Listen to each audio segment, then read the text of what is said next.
Are you presenting posters at conferences but not getting good audience engagement? Or are you new to making posters and presenting your research? Either way, in this video, I'll give you 10 tips to draw people to your poster and increase the engagement with the audience. Now, who am I and why am I qualified to talk about this? I'm Devanjana, a recent PhD graduate, and during my PhD, I have won numerous national and international poster prizes, and I want to share my experiences with you.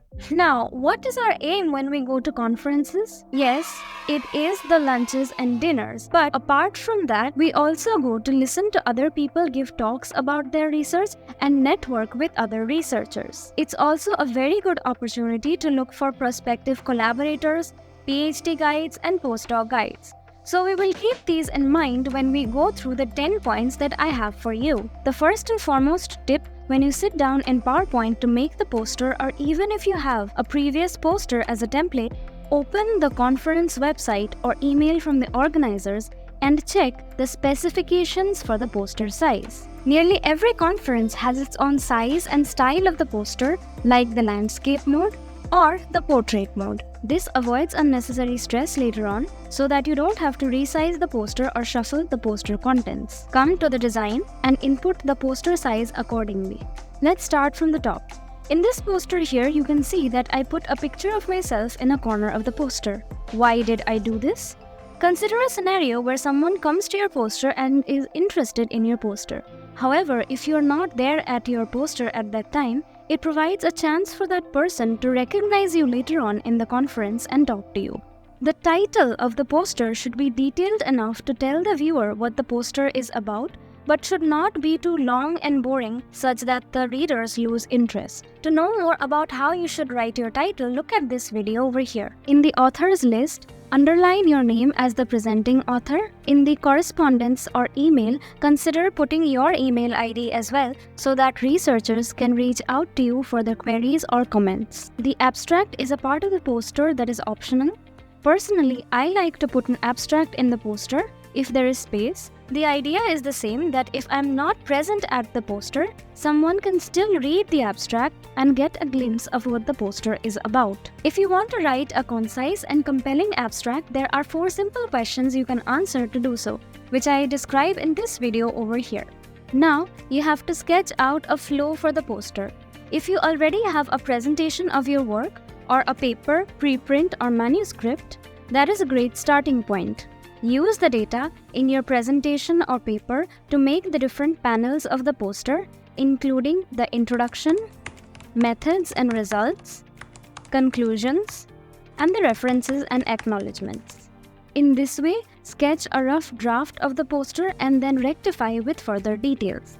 Remember, the format of the poster should be such that it is not too cluttered and the words should be visible. Alternately, the poster should not be too empty so that spaces are left in between the panels. If you're interested in knowing the correct use of colors, shading, and symbols in figures, and the importance of consistency in tables and figures, you can refer to this video over here. For the headings, make the text bigger in size as compared to the main text. If you number the headings, that helps to determine the flow of the poster. For the text supporting the figures, there are a few things to keep in mind. Don't write full sentences, but instead write bullet points and minimize the text used. Now, what should be the size of the text throughout, and how do you know? For that, come to the page size option and select a zoom of 100%. Now, how the text appears in front of you on the computer screen is how the size of the text will be on the poster. Judging the size of the text and figures on the poster is important because you won't be doing multiple prints of your poster, right? Unless you have lots of money. Instead, print your poster on an A4 paper. If you're struggling to read the text on the A4 paper, chances are that you will have difficulty seeing it on the poster. Here, I emphasize that don't just judge by sitting a foot away from your computer screen. Step back at least 3 feet from your computer screen, because in the conference hall, you may have to explain to a crowd of people where some individuals are standing some distance away from your poster board. If you appreciate the video till now, like and subscribe for more content. So, until now, we looked at the poster layout, titles, abstract, your photo, figures, and the size of texts and figures.